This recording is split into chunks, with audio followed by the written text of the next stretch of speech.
Thank you, Huzur Aqdas, for providing this great opportunity in this Mulaqat occasion. Huzur Aqdas, you remember Bangladesh? Of course. Your Honor had been kind enough to pay visit to Bangladesh many times in the past. And in the background of your Honor's past experience and the present religious situation now obtaining in that country, what would be your kind advice towards the leadership and the people of that country, Bangladesh? Well, first of all, let me remind you that I visited your place as well. Yes. You were a young boy, a student, yes, and you visited your home only for a short while. A short while. And we happened to meet there for the first time. Yes. Is that right? Do you remember? Yes, right. When was it? In 60s? In 1960, yes, possibly. Yes, in 60s. I was a student of MA Economics at Dhaka University. Mashallah, you are keeping good health. By the grace of Allah. Even at that time, you were an MA student and still he is, mashallah, quite young and strong. And thank you. Aapki dua hai. Alhamdulillah.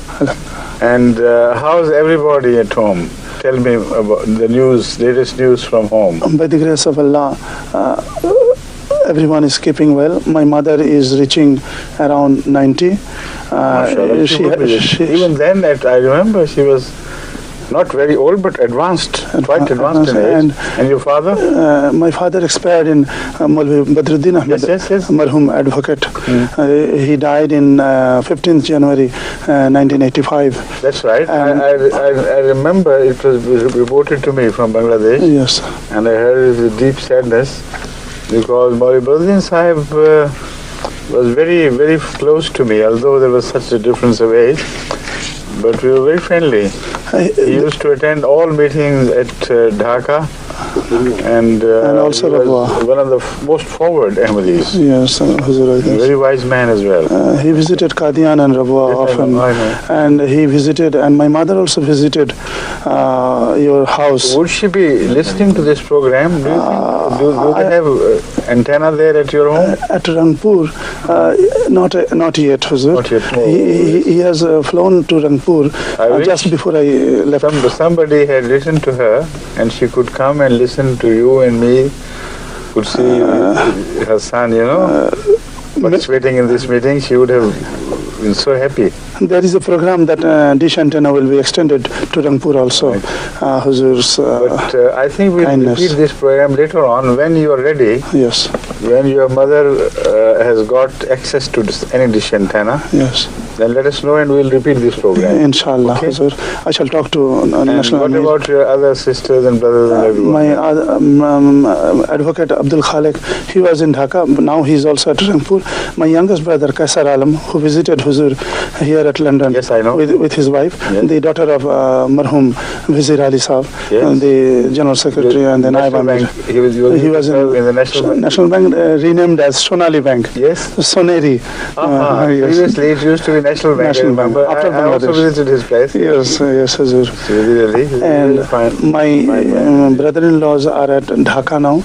Vice Principal of the City College, Shah Mustafizur Rahman, who wrote various books and translated your lectures also. Great author, mashallah. Aapke dua. He writes beautiful language, Bangla, and he is quite a scholarly person. He also wrote some books on comparative study on Islam and science. And other religions. Yes, and other religions, of course.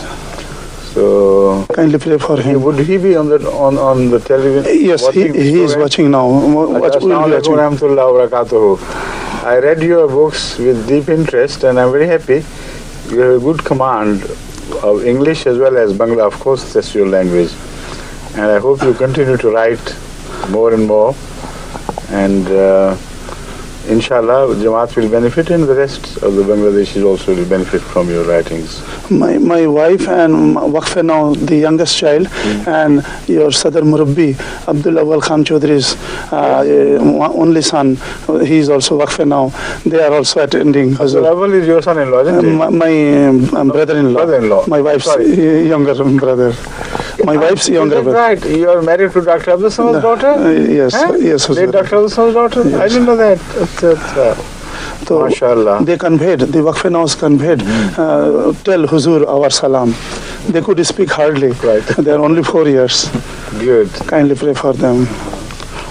Dr. Abdul Samad was also very close to me. He was a very, very fine man indeed, exceptionally gifted by Allah so many ways. He was a very close friend of late Sheikh Mujibur Rahman Sahib. Yes, adjacent houses.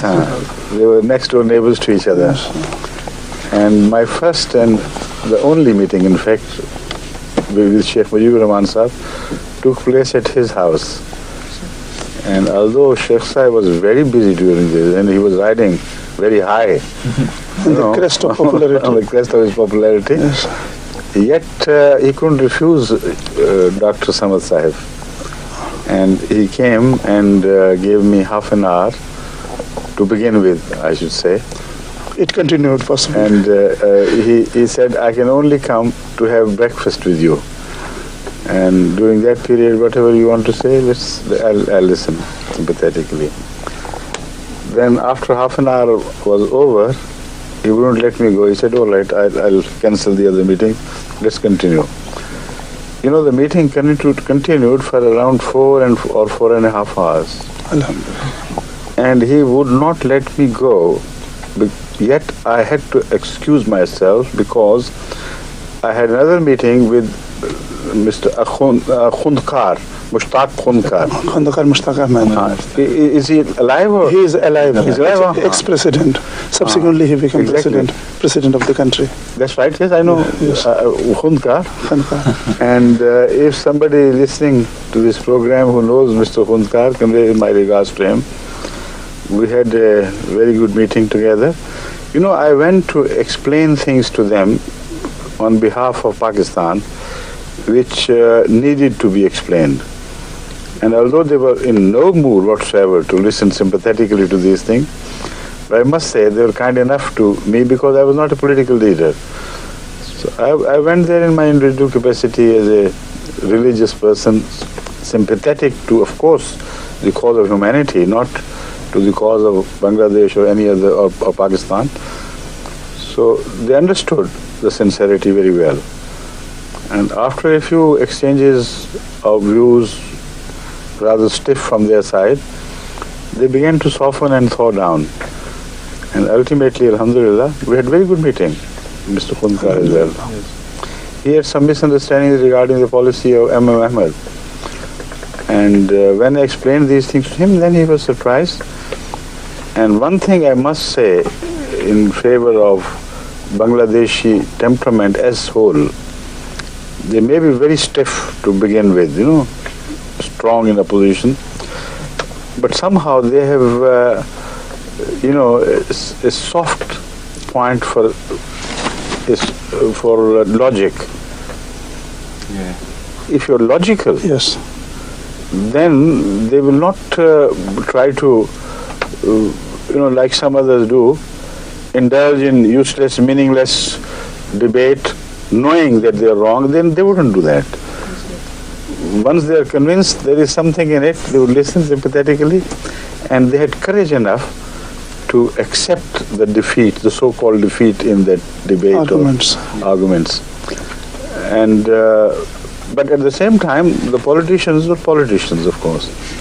I remember I met Mr. Sirajul Islam as well. Sirajul Islam. Yeah. Is he still alive? Yes, he's still alive. He used to be a very important member of Awami League at that time. And he used to be a link between Awami League and India in particular. So he was quite frank with me. I don't want to say everything which passed between us, but I remember the impression that he too was no exception to this general excellent character of Bangladesh.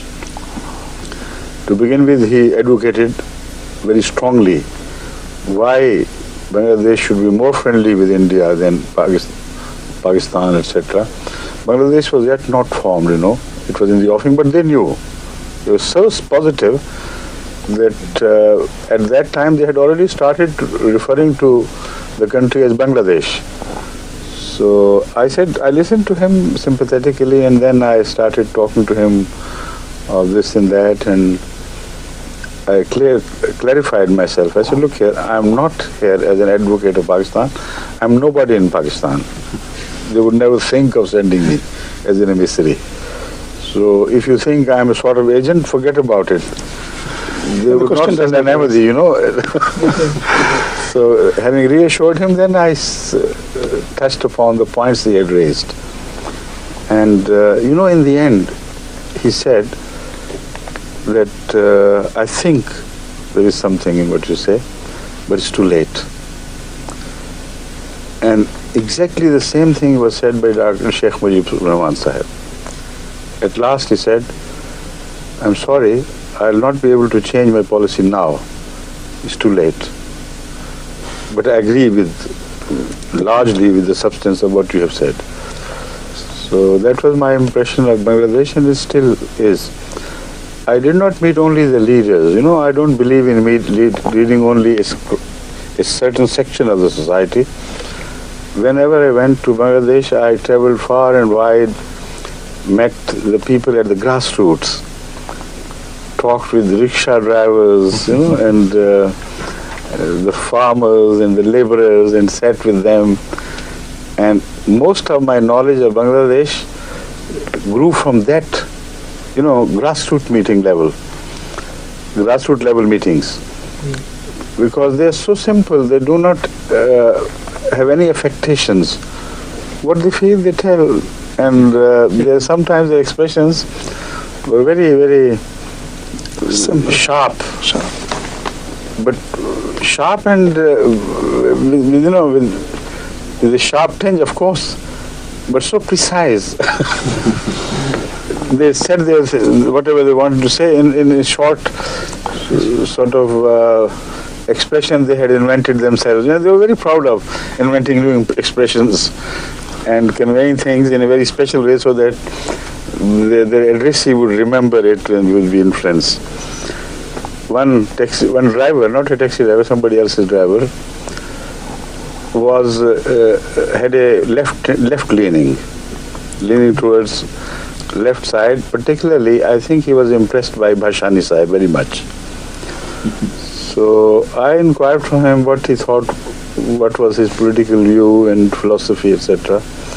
I was surprised to learn the depth of his knowledge and understanding of politics.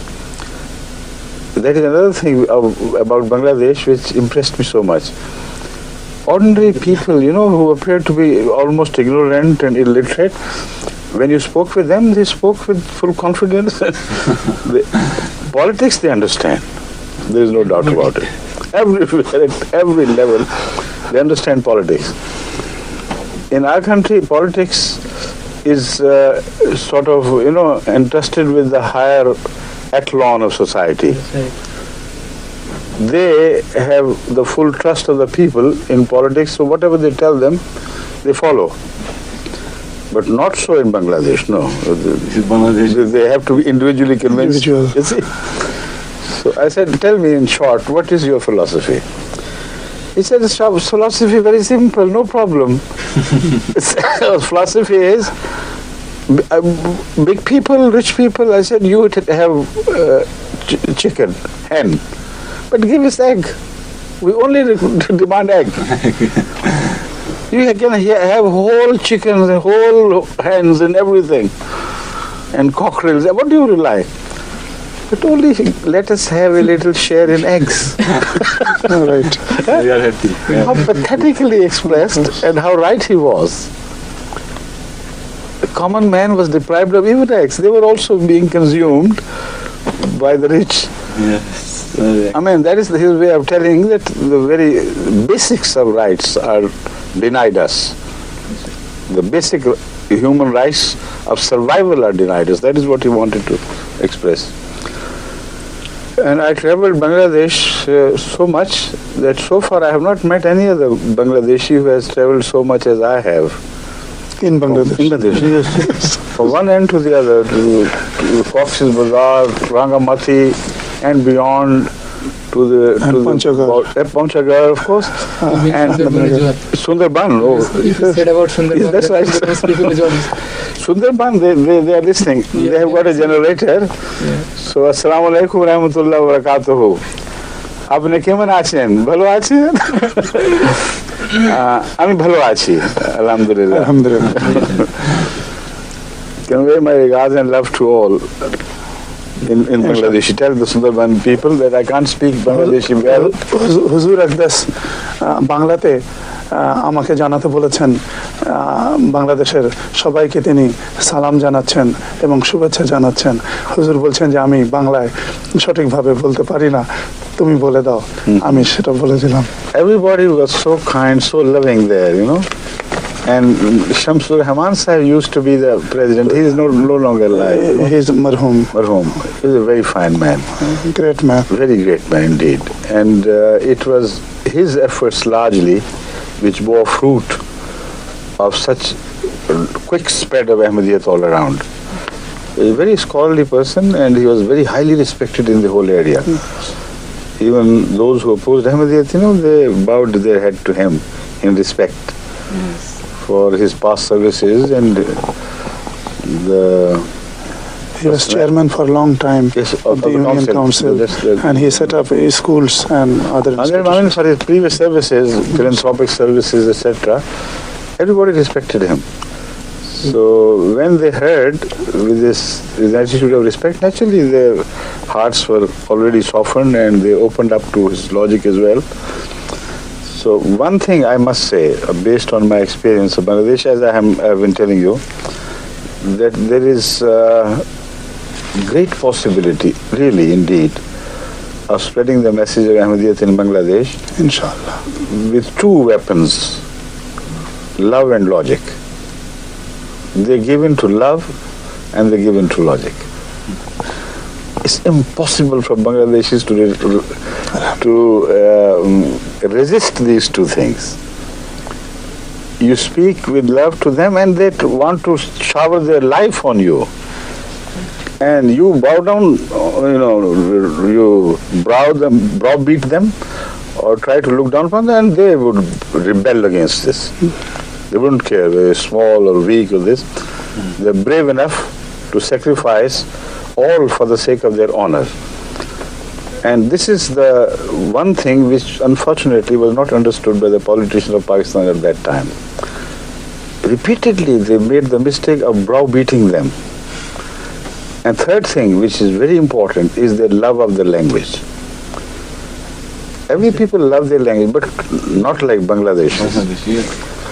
They love the language so much, right, they can die here. that, you know, it reminds me of my early childhood experience with birds.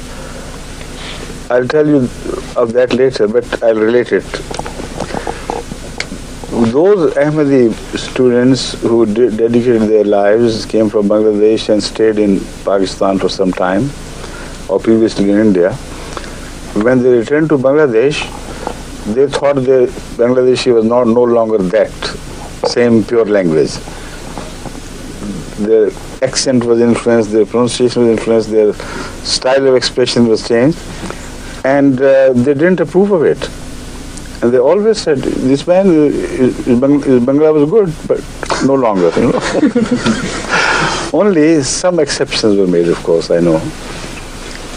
But after a few years back at home, they of course acquired the same quality of Bangla. But they were very sensitive to the quality of Bangla spoken there. And once it has even a slight flavor of some foreign hands, then they react against it.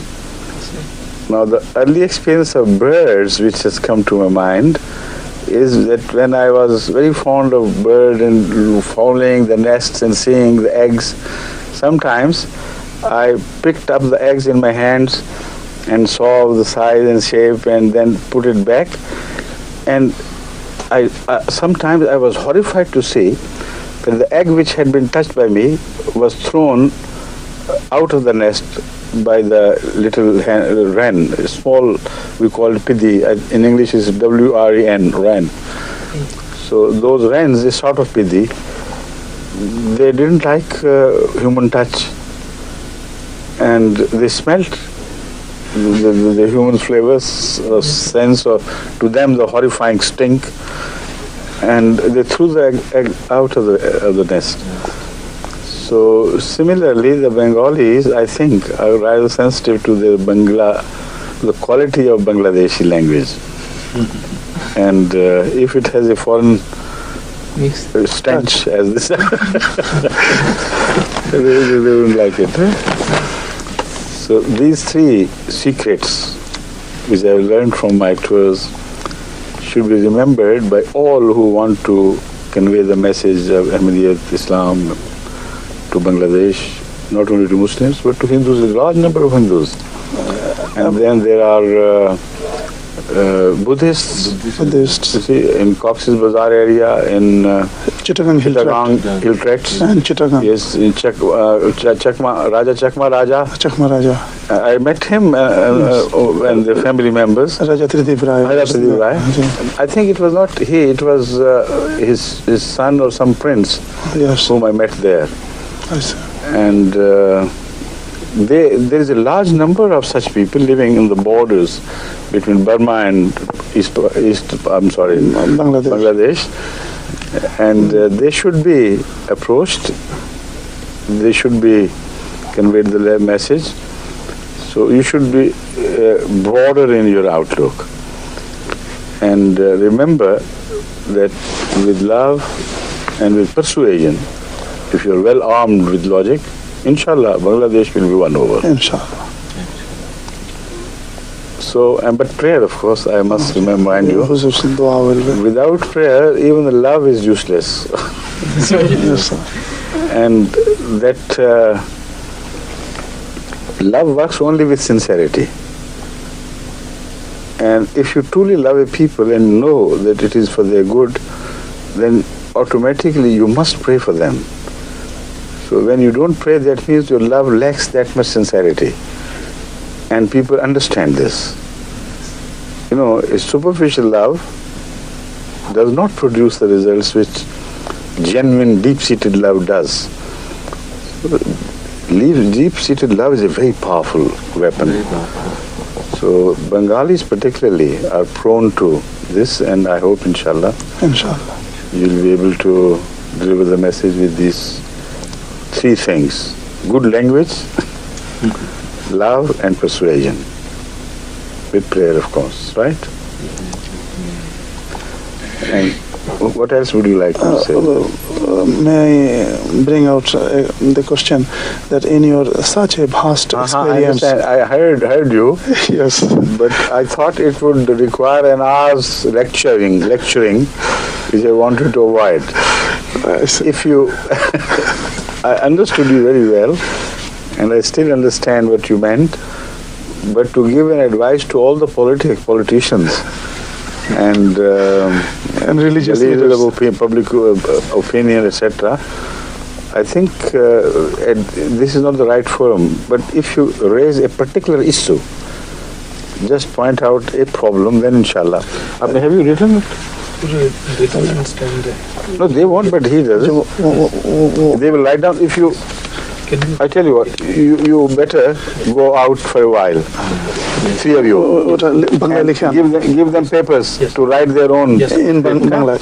You recite in Urdu? You recite in Urdu slowly and make them understand the he will put in pronunciation. Okay. You will do for both? No, one will do it. You can do it for yourself as well as you have to do it for himself. Yes. 2 sheets are to be prepared. 1 sheet will be enough. No, I have seen that. Then you keep passing sheets and don't like. 2 sheets. 2 sheets, yes. And have your sheet before you, okay? Yes.